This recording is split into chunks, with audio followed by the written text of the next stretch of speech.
আল্লাহ রাব্বুল আলামিন এর পক্ষ থেকে আমি স্বপ্নে দেখেছি তোমাকে জবাই করার বিষয়, তোমাকে কোরবানি করার বিষয়। এখন ভেবে দেখো তুমি কি করণীয়। আল্লাহর পয়গম্বর হযরত ইব্রাহিম আলাইহিস সালাতু ওয়াস সালাম তিনার পুত্র ইসমাঈলের থেকে পরামর্শ চান নাই, বরং তিনি তিনার পুত্র ইসমাঈলকে পরীক্ষা করেছেন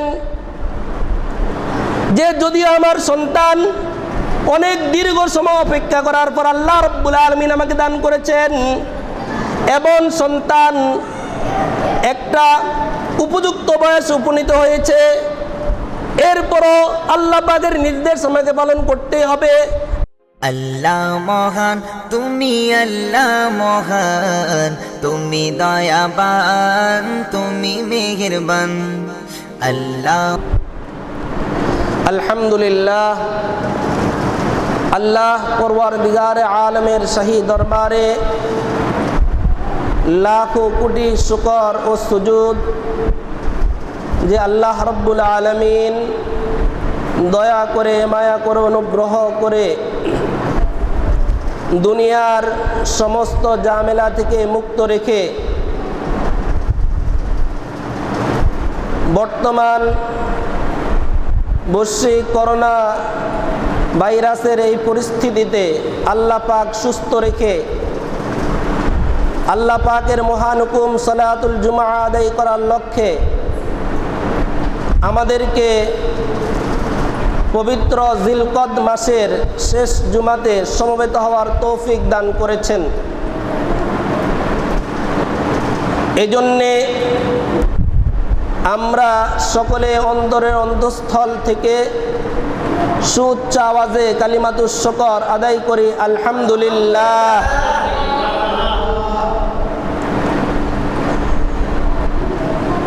আজ জিলকদ মাসের 27 তারিখ,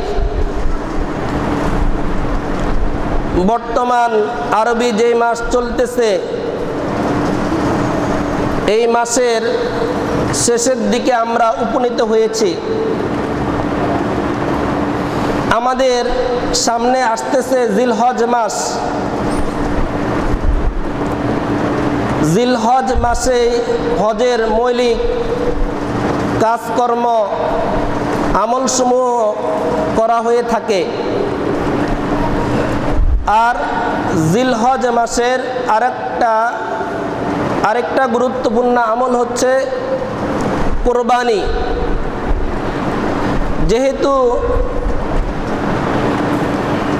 জিলহজ মাসের কাছাকাছি সময় আমরা উপনীত এবং পবিত্র কোরবানি আমাদের সামনে,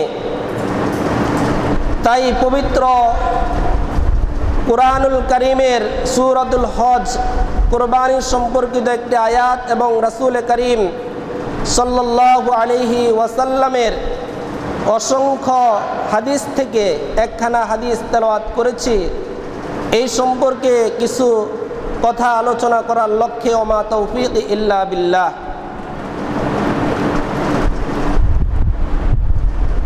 কোরবানির ইতিহাস সম্পর্কে আলোচনা করার পূর্বে আমরা জিলহজ মাসের প্রথম দশকের গুরুত্ব এবং করণীয় সম্পর্কে আলোচনা করব। এই চাঁদের পরে যে চাঁদ 2-3 দিন পরে উঠবে সেটাই হচ্ছে জিলহজের চাঁদ। এই জিলহজ মাসের 1 তারিখ থেকে 10 তারিখ পর্যন্ত এই 10 দিনের বিষয়ে রাসূল করিম সাল্লাল্লাহু আলাইহি ওয়াসাল্লাম ইরশাদ করেন, এই 10 দিনের আমল এত প্রিয় আল্লাহ পাকের কাছে, বছরের অন্য কোনো দিনের আমল আল্লাহ পাকের কাছে এত প্রিয় নয়। সুবহানাল্লাহ। এই 10 দিনে একজন বান্দা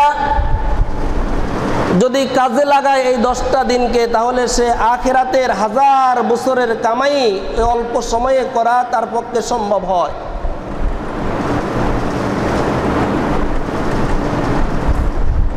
এজন্যে এই জিলহজ মাসের 10 তারিখের কাছাকাছি সময়ে আমরা এখন থেকে আমরা প্রস্তুতি নিই, যাতে করে জিলহজ মাসের প্রথম 10 দিন ফরজ ওয়াজিব আমল এগুলোতে আমরা সব সময় করতে হয়, করে আসতেছি। এর সাথে সাথে আমরা যাতে করে কিছু নফল আমলও করতে পারি।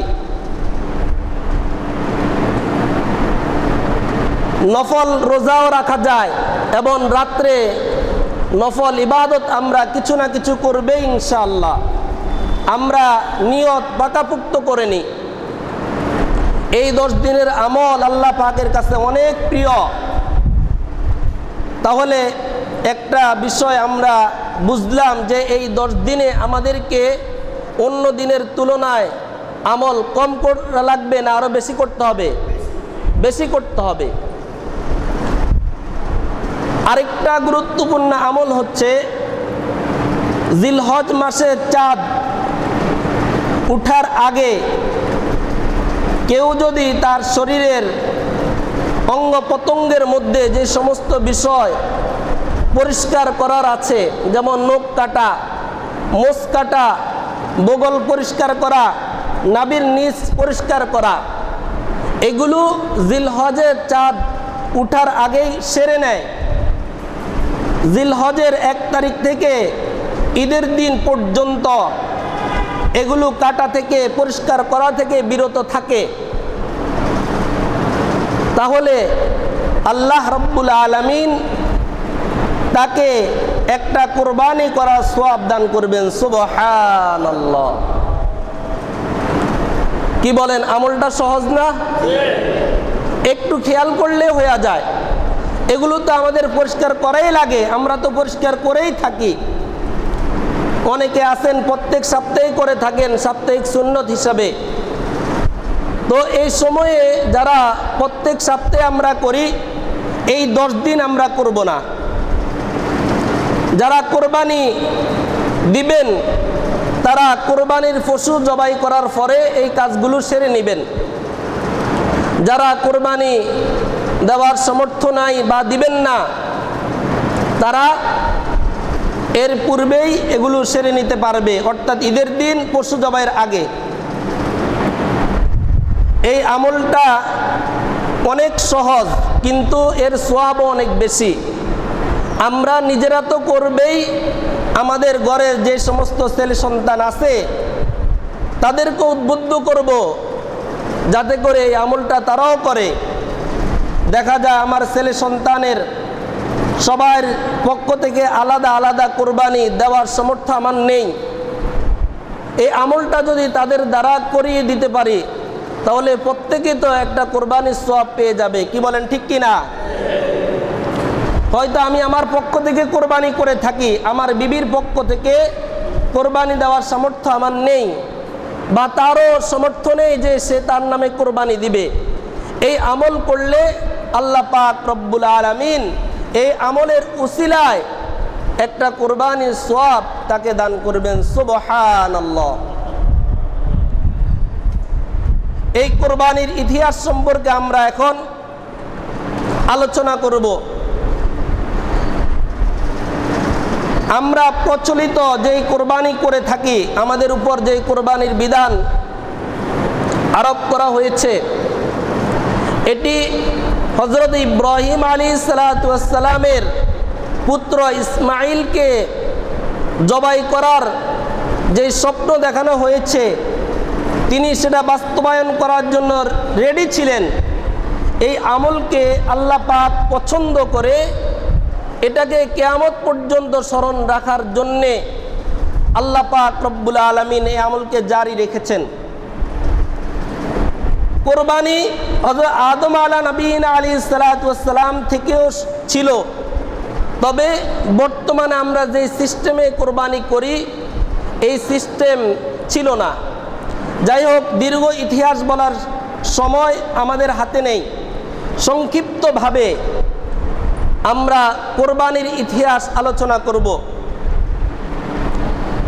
আপনারা জানেন হযরত ইব্রাহিম আলাইহিস সালাম আল্লাহ রব্বুল আলামিনের একজন জলিলুল কদর পয়গম্বর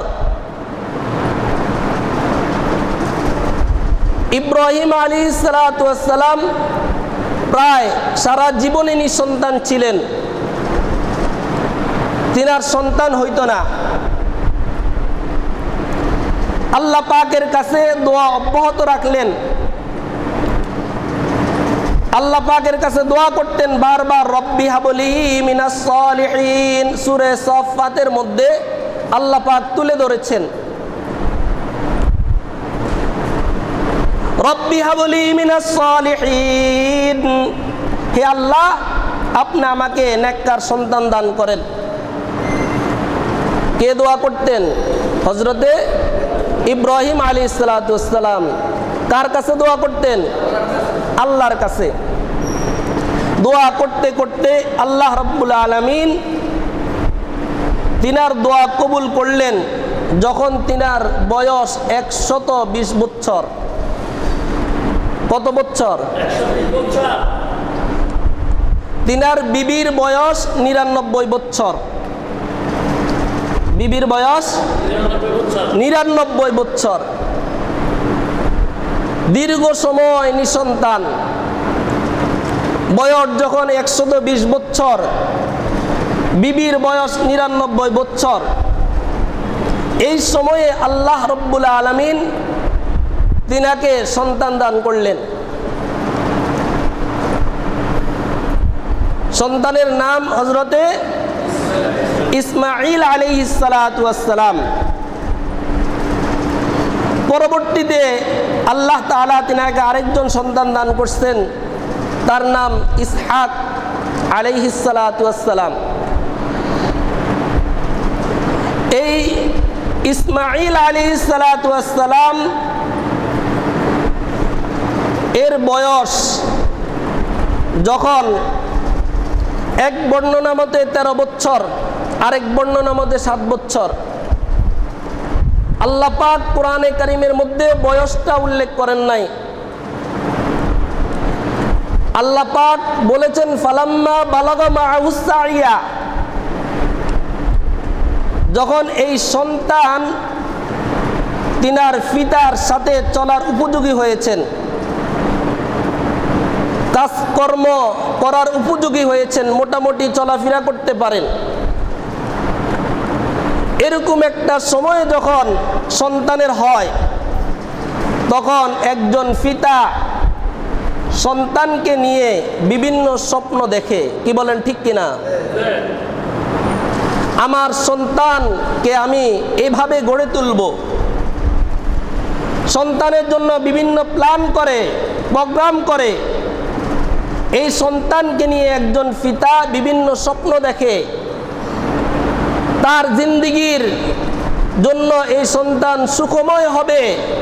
এই জন্য ওইভাবে সন্তানের প্রতি পিতার মুহাব্বত আর ভালোবাসা বৃদ্ধি পেতে থাকে। কথাগুলো খুব মনোযোগ দিয়ে শুনবেন। একদিক দিয়ে সন্তান হয় না, যেই পিতা মায়ের সন্তান হচ্ছে না কয়েক বছর, ওই আব্বা আম্মা সন্তানের জন্য কি পাগল ফারা, এটা তিনারাই বুঝেন। কি বলেন, ঠিক কিনা? সন্তান হয়েছে 120 বছর বয়সে, আবার ছোটকালে সন্তানকে নিয়ে অনেক কষ্ট শ্রম দেওয়ার পর যখন একটু বড় হয়েছে, সাথে চলতে পারে, কাজকর্মে একটু সহযোগিতা করতে পারে, এরকম একটা সময়ে তিনার উপর এত বড় পরীক্ষা। আল্লাহু আকবার। রব্বি হাবলি মিনাস সালিহিন ফাবাশশারনাহু বিগুলামিন হালিম فلما بلغ معه السعي قال يا بني إني أرى في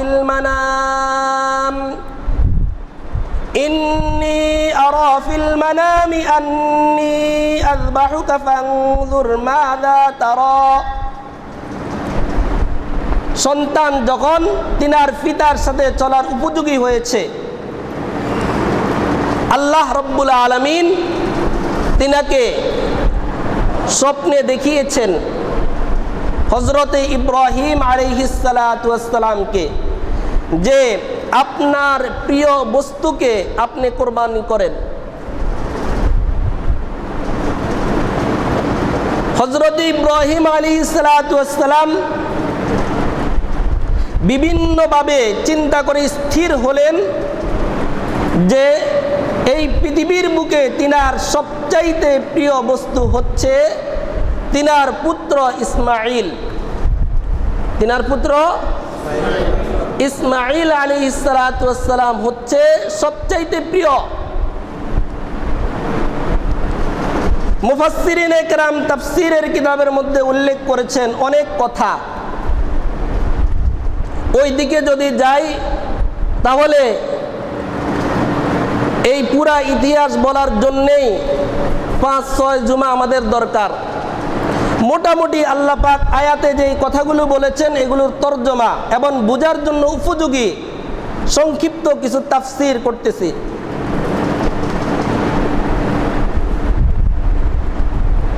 আল্লাহ রব্বুল আলামিন তিনাকে স্বপ্নে দেখালেন। আল্লাহ পাক ওহী পাঠান নাই, সরাসরি নির্দেশ না, নির্দেশটা হচ্ছে স্বপ্নের মাধ্যমে। কিসের মাধ্যমে? আল্লাহ রব্বুল আলামিন স্বপ্নে দেখালেন তিনার নবীকে সন্তানকে জবাই করা। এটা শরীয়তে বৈধ কাজ না, তবে যেহেতু এই স্বপ্নটা দেখেছেন একজন নবী। কে দেখেছেন? নবী দেখেছেন। নবীদের স্বপ্ন এটা আল্লাহ পাকের পক্ষ থেকে হয়ে থাকে। নবীরা যখন ঘুমান তাদের চেতনা ঠিক থাকে, আমরা যখন ঘুমাই আমাদের চেতনা ঠিক থাকে না। নবীদের স্বপ্ন এটা ওহী হয়ে থাকে। আর উম্মত যে স্বপ্ন দেখে এই স্বপ্ন 3 প্রকার: খিয়ালি, শয়তানি, রহমানি। বলেন, 1 নম্বর কি? খিয়ালি, 2 নম্বর শয়তানি, 3 নম্বর রহমানি।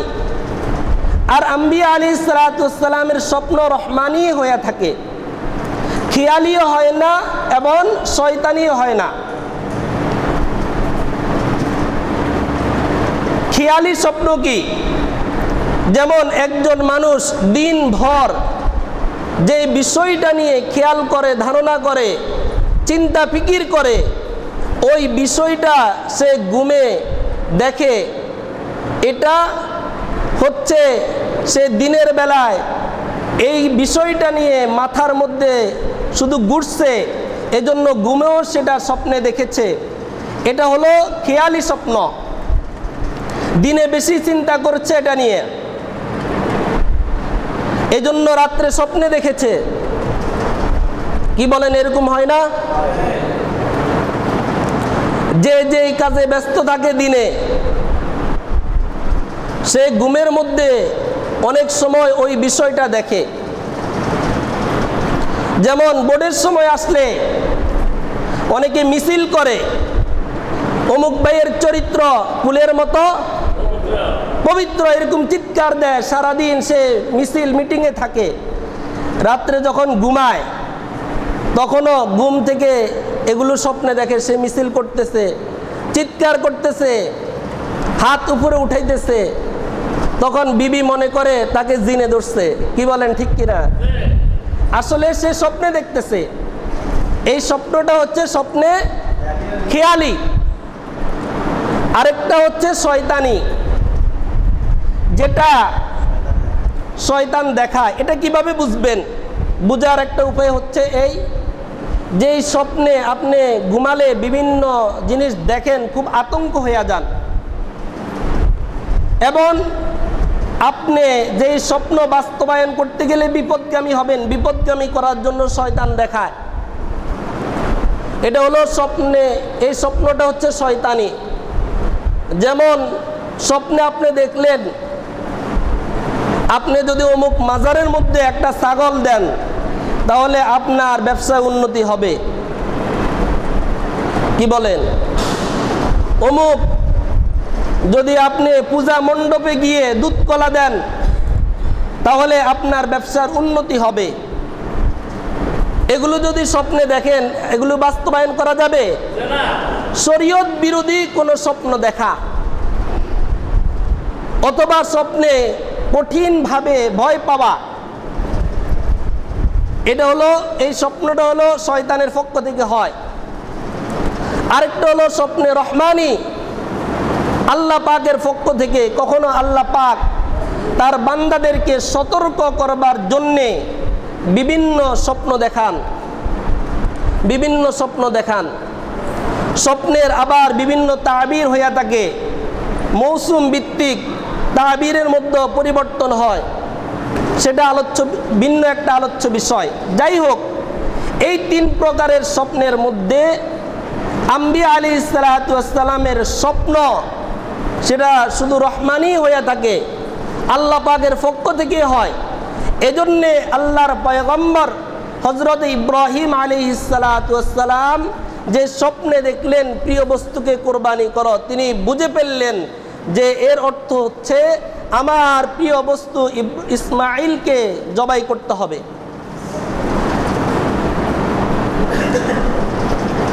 তো আল্লাহর পয়গম্বর হযরত ইব্রাহিম আলাইহিস সালাতু ওয়াস সালাম তিনার পুত্র ইসমাইলের সাথে বিষয়টা শেয়ার করলেন। قال يا بني إني أرى في المنام, হে আমার বৎস, আমি স্বপ্নে দেখেছি তোমাকে জবাই করার বিষয়। আন্নী আযবাহুকা ফানজুর মাযা তারা, তুমি ভেবে দেখো এখন কি করণীয়। আল্লাহ রাব্বুল আলামিন এর পক্ষ থেকে আমি স্বপ্নে দেখেছি তোমাকে জবাই করার বিষয়, তোমাকে কোরবানি করার বিষয়, এখন ভেবে দেখো তুমি কি করণীয়। আল্লাহর পয়গম্বর হযরত ইব্রাহিম আলাইহিস সালাতু ওয়াস সালাম তিনার পুত্র ইসমাইলের থেকে পরামর্শ চান নাই, বরং তিনি তিনার পুত্র ইসমাইলকে পরীক্ষা করেছেন যে যদি আমার সন্তান, অনেক দীর্ঘ সময় অপেক্ষা করার পর আল্লাহ রাব্বুল আলামিন আমাকে দান করেছেন এবং সন্তান একটা উপযুক্ত বয়স উপনীত হয়েছে, এরপরও আল্লাহ পাকের নির্দেশ আমাকে পালন করতেই হবে। আমি তো পালন করার জন্য তৈয়ার, কিন্তু দেখি আমার সন্তানের কি অবস্থা। এজন্যে আল্লাহ রাব্বুল আলামিন যখন স্বপ্নে দেখালেন, তিনার পুত্র ইসমাইলকে বললেন ইন্নী আরা ফিল মানাম আন্নী আযবাহুকা ফানজুর মাযা তারা। আল্লাহু আকবার। যেমন পিতা তেমন সন্তান। প্রবাদ বাক্য আছে, বাপ কা বেটা সিপাহী কা ঘোড়া কুছ না হো তো থোড়া থোড়া। বাপের সন্তান কিছু না কিছু হলো বাপের মতো হয়। ইব্রাহিম আলাইহিস সালাতু ওয়াস সালাম তো পয়গম্বর, তিনার সন্তান ইসমাইল বলে ইয়া আবাতি ফাল মা তুমার, ও আব্বাজান আপনি যা স্বপ্নে দেখেছেন সেটাকে বাস্তবায়ন করেন। আল্লাহু আকবার বলেন, আল্লাহু আকবার। নিজেকে নিজে জবাই করার নির্দেশ দিচ্ছেন। কি বলেন, কত মারাত্মক কথা। এখন যদি আমাদেরকে কেউ বলে, আমাদের আব্বা বলে তোমার আঙ্গুলটা কেটে দিবে, দাও, কি বলেন, কোন বাপের বেটা আছে দিবে? ইসমাইল শুনামাত্রে বলতেছে ইয়া আবাতি ফাল মা তুমার সাতাজিদুনি ইনশাআল্লাহু মিনাস সাবিরিন। এগুলো ইব্রাহিম এবং ইসমাইলের কথা, আল্লাহর কাছে পছন্দ হয়েছে, এই জন্য আল্লাহ কোরআনের মধ্যে উল্লেখ করে দিয়েছেন সূরা সাফফাতে, সাতাজিদুনি ইনশাআল্লাহু মিনাস সাবিরিন। ইসমাইল বলেন, ও আব্বাজান, ইনশাআল্লাহ আপনি আমাকে ধৈর্যশীলদের অন্তর্ভুক্ত পাবেন। এখানেও দেখেন এই কথার মধ্যে কত ভদ্রতা। যদিও আমি জবাই হবার জন্য রেডি, কিন্তু ইনশাআল্লাহ বলে কথা বলছেন, মিনাস সাবিরিন বলছেন, আমাকে ধৈর্যশীলদের অন্তর্ভুক্ত পাবেন। এই কথা বলেন নাই যে আমি ইনশাআল্লাহ ধৈর্যশীল, নিজে বড়ত্ব প্রকাশ করেন নাই যে আমি ধৈর্যশীল, অসুবিধা নাই। বরং ইসমাইল বলেন যে আল্লাহর অনেক ধৈর্যশীল বান্দা আছে, প্রিয় বান্দা আছে, ও আব্বা আপনি আমাকে তাদের অন্তর্ভুক্ত পাবেন। ভাষাটা কেমন! আল্লাহু আকবার। সাতাজিদুনি ইনশাআল্লাহু মিনাস সাবিরিন। সন্তান জবাই হওয়ার জন্য রেডি, পিতা জবাই করার জন্য রেডি। এখন রওনা দিবেন। পথের মধ্যে 3 জায়গাতে শয়তান ইব্রাহিম আলাইহিস সালামকে এই কাজ থেকে বারণ করার চেষ্টা করেছেন। তিনার বিবির কাছে গিয়েও চেষ্টা করেছে। আল্লাহর পয়গম্বর ইব্রাহিম ওই 3 জায়গাতে শয়তানকে 7টা করে কঙ্কর পাথর নিক্ষেপ করেছেন। আল্লাহ পাক রব্বুল আলামিন হাজী সাহেবদের জন্য এখন ওই আমলটাকে করা জরুরি করে দিয়েছেন। হাজী সাহেবগণ হজ করার ক্ষেত্রে যেখানে শয়তানকে কঙ্কর মারে, এই জায়গাতে ইব্রাহিম আলাইহিস সালাম শয়তানকে কি করছেন? কঙ্কর মেরেছেন। যাই হোক, গেলেন ময়দানে জবাই করবেন। মুফাসসিরিনে কেরাম তাফসীরের কিতাবের মধ্যে আরো বলেছেন, ইসমাইল পিতাকে পরামর্শ দিলেন, আব্বা আপনি যে আমাকে জবাই করবেন, একটু ছুরিটাকে ভালো করে ধারাল করে নেন, আমার হাত পাগুলো ভালো করে বেঁধে নেন, কারণ আমার হাত পা যদি আমি নাড়ি জবাই হওয়ার সময়, তাহলে আপনার গায়ে পায়ের আঘাত লাগতে পারে। দেখেন ভদ্রতা কাকে বলে। এখন তো বর্তমানে আমাদের সমাজ থেকে ভদ্রতা উঠে গেছে, এবং ছুরি ভালো করে ধারাল করে নেন যাতে করে জবাই করতে আপনার কষ্ট না হয়, এবং আমাকে কাত করে শোয়ান যাতে করে আমার চেহারা আপনার চেহারার দিকে না থাকে, না হয় আপনার মুহাব্বত এর কারণে জবাই করতে আপনার কষ্ট বেশি হতে পারে। আল্লাহ পাক রব্বুল আলামিন সূরা সাফফাতে বলেন, ফালাম্মা আসলামা, যখন উভয়জন রেডি হলেন, উভয়জনকে হযরত ইব্রাহিম এবং ইসমাইল, ইব্রাহিম জবাই করার জন্য, ইসমাইল জবাই হওয়ার জন্যে, পিতা জবাই করার জন্য, পুত্র জবাই হওয়ার জন্য রেডি হলেন। ফালাম্মা আসলামা ওয়া তাল্লাহু লিল জাবিন, যখন ইব্রাহিম আলাইহিস সালাম জবাই করার জন্য রেডি হলেন, ইসমাইল আলাইহিস সালাম জবাই হওয়ার জন্য রেডি হলেন। যখন পিতা জবাই করার জন্য রেডি, পুত্র জবাই হওয়ার জন্য রেডি, ওয়া তাল্লাহু লিল জাবিন, উপর করে কাত করে শোয়ালেন। তখন আল্লাহ রাব্বুল আলামিন দেখলেন যে আমার যে পরীক্ষা করা উদ্দেশ্য সেটা তো বাস্তবায়ন হয়েছে। আমার উদ্দেশ্য ছিল আমার পয়গম্বরকে পরীক্ষা করা। এত দীর্ঘ অপেক্ষা পর সন্তান আমি দান করেছি, সন্তানকে কষ্ট ক্লেশ করে লালন পালন করে উপযুক্ত সময়ে উপনীত হয়েছে, এরকম সময় সে আমার হুকুম পালন করার জন্য তৈয়ার কিনা, এটা পরীক্ষা করা আল্লাহর উদ্দেশ্য ছিল। এজন্যে যখন জবাই করার জন্য রেডি হলেন, যতই চেষ্টা করেন জবাই হয় না। জোরে বলেন সুবহানাল্লাহ। আল্লাহ পাক বেহেশত থেকে দুম্বা পাঠাইয়া দিলেন। ওই দুম্বা জবাই হয়ে গেছে ইসমাঈল আলাইহিস সালাতু ওয়াস সালামের স্থানে। জোরে বলেন সুবহানাল্লাহ। فلما أسلما وتله للجبين وناديناه أن يا إبراهيم قد صدقت الرؤيا إنا كذلك نجزي المحسنين। আল্লাহ ডেকে বলেন, ইব্রাহিম তুমি তোমার স্বপ্নকে বাস্তবায়ন করেছ, তোমার স্বপ্ন বাস্তবায়ন হয়ে গেছে। কারণ স্বপ্ন আমার মূল উদ্দেশ্য ছিল তোমাকে পরীক্ষা করা, সেটা হয়ে গেছে। এই ছিল কোরবানের, আমাদের উপরে কোরবানের হুকুম প্রবর্তিত হওয়ার ঘটনা। এটা করলে আমাদের কি লাভ হবে? সাহাবায়ে কেরাম আল্লাহ রাসূলকে জিজ্ঞাসা করলেন, মা হাযিল আযাহি ইয়া রাসূলুল্লাহ, ওগো আল্লাহর রাসূল এই কোরবানি কি? আল্লাহর হাবিব বলেন, সুন্নাতু আবিকুম ইব্রাহিম আলাইহিস সালাতু ওয়াস সালাম। এই কোরবানি হচ্ছে জাতির পিতা হযরত ইব্রাহিম আলাইহিস সালাতু ওয়াস সালামের সুন্নাহ। ক্বালু ফামা লানা ফিহা ইয়া রাসূলুল্লাহ। এরপর সাহাবায়ে কেরাম বললেন, ওগো আল্লাহর রাসূল এই কোরবানি করলে আমাদের কি লাভ হবে? আল্লাহ রাসূল বলেন, বিকুল্লি শাহরাতিন হাসানা। হে আমার সাহাবায়ে কেরাম, তোমাদের যেই পশু তোমরা কোরবানি করবে, এই পশুর প্রত্যেকটা পশমের বিনিময়ে আল্লাহ রাব্বুল আলামিন তোমাদেরকে এক একটা নেকি দান করবেন। সুবহানাল্লাহ। ক্বালু ফাসসুফু ইয়া রাসূলুল্লাহ।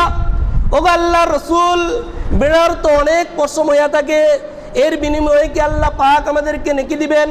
আল্লাহ রাসূল বলেন, বিকুল্লি শাহরাতিন মিনাস সুফি হাসানা। হ্যাঁ, প্রত্যেকটা ছোট ছোট পশমের বিনিময়েও আল্লাহ রাব্বুল আলামিন তোমাদেরকে এক একটা করে নেকি দান করবেন। সুবহানাল্লাহ। এই কোরবানি গোশত, রক্ত, মাথা, পায়া কোনো কিছু আল্লাহর কাছে পুজবে? আল্লাহর কাছে পুজবে আমাদের তাকওয়া, আমাদের অন্তরের অবস্থা।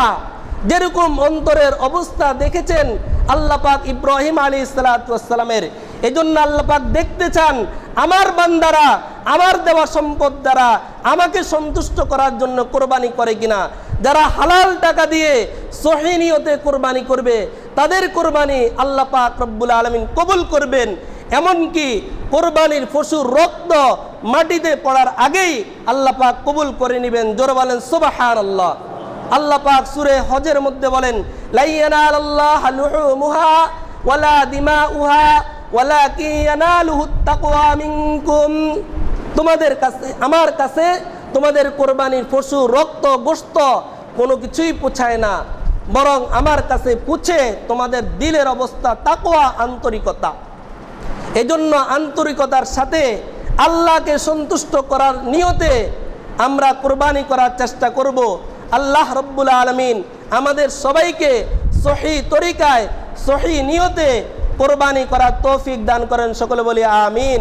ওয়া আখিরু দাওয়ানা আলহামদুলিল্লাহ।